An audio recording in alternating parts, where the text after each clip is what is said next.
board members up to speed on. So next slide, thank you. So just as a recap, as we know, June 2010, the voters here generously approved Measure C. About 61% of the voters approved that. One of the things that was unique, at least in the first couple of bond sales, was our ability as a district to pursue federally subsidized bond programs. And really the essence of that is it means that you're able to borrow money much more cheaply, and we'll get into just how cheaply we were able to benefit and borrow money based on these federally subsidized programs known as new clean renewable energy bonds and qualified school construction bonds. One of the other benefits so far in the Measure C 2010 program has been this wonderfully low historical interest rate period that we're in. Interest rates are at historic lows. It's kind of a good news, bad news. The reason they're at historic lows is because the rest of the economy is in the tank. And so as the economy suffers, money pursues safety, money pursues what they feel are the most likely place to get some return on their investment. And so you have great demand for bonds, but very little supply, because a lot of public agencies are not borrowing or are not lending. So we've been the great beneficiary of that, which further has brought some of the borrowing costs down. So of the $348 million from the original Measure C program, $271 million of bonds have been sold to date, and you can see $110 million in 2010, followed up by 11 in 2011, and then $150 million in 2012. So those are the funds on hand, or the funds that I should say were available. I know much of that has been spent, and I think Pete will touch on that. But there's $77 million in authorized but unissued bonds. We'll talk a little bit about that. Next slide.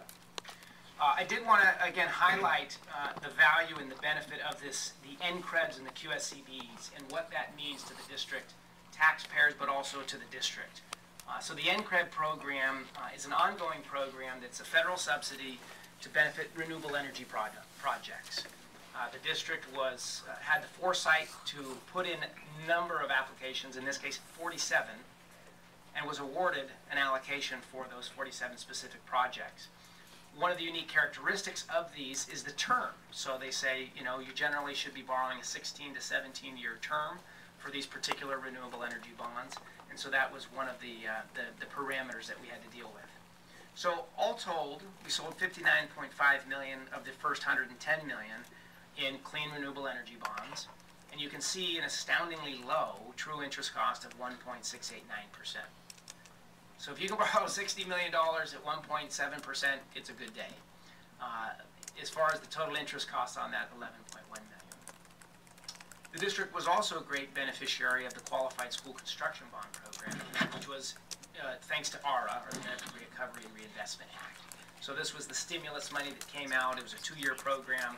It was a much smaller audience as far as how much monies were available and what we could benefit by. But in this case, we were able to tack on another $3.7 million in QSCB bonds, saving another $1.7 million in borrowing costs. So again, great foresight by the district, real big benefit to the taxpayers because they're getting cheap money.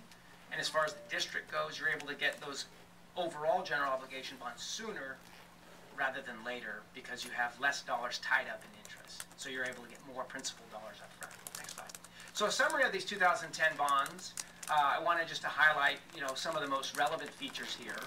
So final payment year, which is, when is the last year that those bonds will be sold. So the first bonds were 25 years. A combination of the 17-year NCREB and then 25 years worth of traditional GO bonds. And that was $110 million with a true interest cost of 4.4%. A lot of times we get the question, what's the difference between a true interest cost and a total interest cost and ARB yield and all these different ways to measure the overall cost of borrowing. The true interest cost is the industry benchmark. And to give you some context, when bonds are sold competitively and there are multiple bidders bidding for a school district's bonds, the bonds are awarded to the lowest TIC or true interest cost. So that's really the best way to benchmark how effective the borrowing is, because it's not just interest rates as far as the bonds are concerned, but it's interest cost, it's the borrowing cost associated with the issuance, it's all things rolled into one. So $110 million at 4.4%, you can see what the total net debt service is. And this is key, and I'm going to underscore this in light of some recent publicity that some people may be aware of, but this ratio of principal to interest. So what we're showing here is that for every dollar in principal that's borrowed, it is only costing the taxpayers 94 cents in interest. Why is that relevant? If you've been following the news, there's been a fair amount of attention given to a particular school district down in San Diego that borrowed about $100 million, and it's going to cost about $1 billion to repay. So $1 of principal, $9 in interest. Okay, that's certainly the extreme as far as egregious ratios. More typical in a plain vanilla GO bond program, you're going to be looking at 1-to-1 or 1-to-2. So to be anywhere below that 1-to-1 is great. So 1 to 0.94 or $1 of principal to 94 cents in interest on the 2010 bonds. 2011, 2031 is the final payment year there, and that was one we wanted to have a shorter term, just a 20-year term, again to keep costs down, and really we wanted just to leverage that QSCB. So really that's why we had that small issuance of $11 million, because hey, $3.7 million in pretty much free money with no interest costs at all is again a great deal for the district and the taxpayer. True interest cost on that one, 3.67%. Total net debt service you can see, and the ratio of principal to interest in here is $1 of principal to 51 cents in interest. Again, an incredible borrowing for the district.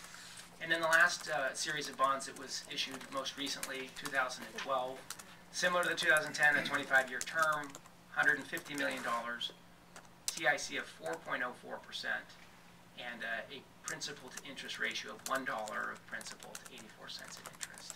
So it's been quite remarkable, I think, the deal, if you want to put it in those terms, that the district has enjoyed, partially because of those NCREBs and the QSCBs, partially because we've kept the term to a modest 20 to 25 years, and certainly we've been a beneficiary of this low interest rate environment.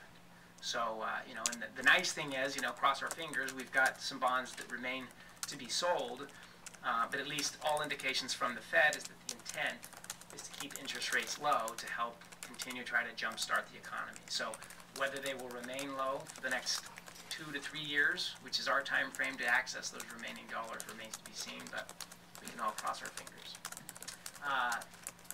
Slide 5, just to touch on the authorized but unissued bonds. So $77 million in what remains from the Measure C 2010 election. There was a slight decline in assessed value from our 11-12 year to our 12-13 year, but not enough to offset our program in the path that we're going down. So while we had a modest 2.2% decline, we feel that based on our to-date position, the $29 or $28.88 billion tax base, based on what we're considering modest projected assessed value growth, and then today's interest rates plus 50 basis points. So we're already factoring in that we may not be in the same low interest rate environment. So let's take things up a whole 50 basis points. Our expectation is to be able to sell the remaining bonds in 2015. What does that mean for the district? It means another infusion of about $77